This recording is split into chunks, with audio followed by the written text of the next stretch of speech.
Mumbai Tug brought to you by Sunny's World. Pune's Pride Sunny's World, Life in Funshine. Resort weddings, events, restaurants, adventure wellness. Sunny's World, perfect destination for every occasion. पण जर बसायचं असेल अन्न त्यागला तर ह्याला उपाशी ठेवला पाहिजे. नाहीतर तिथं वडापाव खाणार आणि परत इकडे येऊन म्हणणार मी शेतकऱ्यांच्यासाठी जोपर्यंत कर्जमाफी केली आणि आता तू कर्जमाफी कसली करणार आहे. चालूच राहणार आहे ना. आणि आम्ही काय तुमच्यासाठी करत नाही, आम्ही शेतकऱ्यासाठी करत आहोत. अहो एकदम स्टंटबाजी करणारा हा माणूस आहे, बोगस माणूस आहे. काय याच्याकडे आहे. शेतकऱ्यांचं खळं महाराष्ट्रामध्ये सगळ्यात लुटलं कोणी तर रोहित आणि रोहितच्या आजोबांनी. त्यांच्या हातात कुठलाच निर्णय नाही, नाहीतर विचारायची लायकी नाही. अशा लोकांबद्दल बोलून आपण लोकांचा वेळ कशाला घ्यायचा. देवाचे आभार मानले पाहिजेत की ज्यांना कधी आंदोलनाची सवयच नव्हती, ज्यांना फक्त लुटायचं खळं माहीत होतं. शेतकऱ्यांचं खळं महाराष्ट्रामध्ये सगळ्यात लुटलं कोणी तर रोहित आणि रोहितच्या आजोबांनी. शेतकऱ्यांना गोळ्या घातल्या कोणी, आजोबाच्या सरकारने. मावळमध्ये जेव्हा लोक पाणी मागायला आली तेव्हा तुम्ही गोळ्या घालता. इथं आपल्या सांगली जिल्ह्यामध्ये नांदऱ्यामध्ये जेव्हा ऊस दराचं आंदोलन झालं, नलावडे, मला वाटतं चंद्रकांत नलावडे शेतकरी, त्याला डायरेक्ट गोळ्या घातल्या. त्याचा नातू आता इथं बसलाय आंदोलनाला. रोहित पवारला माझं आव्हान आहे की जोपर्यंत साखर कारखान्याने FRP दिलेली नाही, ती FRP जोपर्यंत शेतकऱ्यांना मिळत नाही तोपर्यंत ह्यानं उपोषणाला बसलं पाहिजे, अन्नत्याग केला पाहिजे. सोलापूर SP साहेबांना माझी विनंती आहे, पोलीस प्रोटेक्शन रोहित पवारच्या बाजूला लावा. त्याला एक अन्नाचा घाससुद्धा खाऊ देऊ नका. नुसत्या बातमीपुरतं, नाटक करण्यापुरतं रोहित पवाराचं हे आंदोलन आहे ते होता कामा नाही.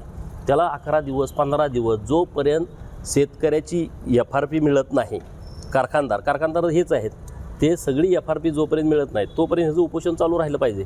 नाहीतर नुसतं नाटक, मीडियामध्ये यायचं, सकाळपासून बसायचं, असलं नाटक असेल तर ते काही योग्य नाही. आणि रोहित पवार ॲक्टिंग करायची माहीत आहे, त्याचे ते सल्लागार हुशार आहेत. सकाळी 9ला तू ये आणि मग तू दिवसभर मीडियामध्ये दिसतोय, ह्याचा हा प्रकार आहे. शेतकऱ्याचं काय ह्याला पडलं आहे. कारखाने सगळ्यात जास्त दाबले कुणी?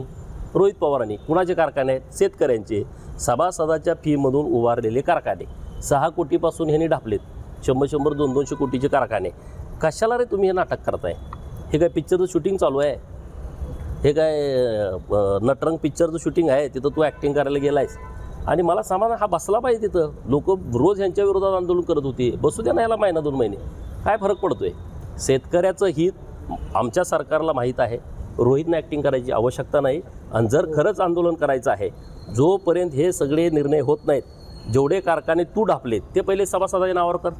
जाऊ दे बाकीचे जे विषय, नंतर जयंत पाटलाजी वगैरे नंतर 2 नंबरला बघू. पहिल्यांदा तू कारखाने जे ढापले ते लोकांच्या नावावरती पहिले करून दे, शेतकऱ्यांचे. मग तू शेतकऱ्यांचा नेता आहे. नाहीतर पुढारी व्हायला एवढं सोपं नाही. महाराष्ट्र आहे हे, खोटं बोलून काय होणार नाही. आणि शेतकऱ्याला कर्जमाफी आमच्या सरकारनं केली आहे, चिंता करण्याची काय जाऊ. अहो एकदम स्टंटबाजी करणारा हा माणूस आहे, बोगस माणूस आहे. काय याच्याकडे आहे. कोण तर त्याचे 4 सल्लागार, तू असं कर, अरे कसं कर. लोकांना माहीत नाही तू शेतकऱ्याचा कर्दनकाळ हा रोहित पवार आणि त्याचा आजोबाचा आहे, हे लोकांना माहीत नाही. आता तुम्ही तारणहार होणार कसं? कर्दनकाळाचा तारणहार होणं एवढं सोपं नाही. लोकांना सगळं माहीत आहे. पूर्वी ते चालत होतं, गावात एक पेपर यायचा तेव्हा तुमची नौटंकी चालायची. आता मी इथं काय बोलतोय लगेच कळते सगळ्याला, तो तिथं काय बोलतोय लगेच सगळ्यांना कळते. त्यामुळे काय त्याचा उपयोग नाही. पण जर बसायचं असेल अन्न त्यागला तर ह्याला उपाशी ठेवला पाहिजे. नाहीतर तिथं वडापाव खाणार आणि परत इकडे येऊन म्हणणार मी शेतकऱ्यांच्यासाठी जोपर्यंत कर्जमाफी केली आणि आता तू कर्जमाफी कसली करणार आहे. चालूच राहणार आहे ना. आणि आम्ही काय तुमच्यासाठी करत नाही, आम्ही शेतकऱ्यासाठी करत आहोत. त्यामुळे तुम्हाला कोणी विचारलेलं नाही. आणि तुम्ही शेतकऱ्याच्या आंदोलनाला जर अशा पद्धतीने गालबोट लावत असाल, नाही तर खालच्या लेवलला जाऊन बोलत असाल, त्यात तुमची प्रवृत्ती त्या ठिकाणी दिसते. आणि शेवटी हे लोक नेत्याच्या सांगण्यावरनं बोलत असतात. त्यामुळे आमचं मत आहे की या लोकांकडे दुर्लक्ष करून जे काही निर्णय घेऊ शकतात अशाच नेत्यांबद्दल आपण बोललो पाहिजे. ज्यांच्या हातात कुठलाच निर्णय नाही, नाहीतर विचारायची लायकी नाही, अशा लोकांबद्दल बोलून आपण लोकांचा वेळ कशाला घ्यायचा.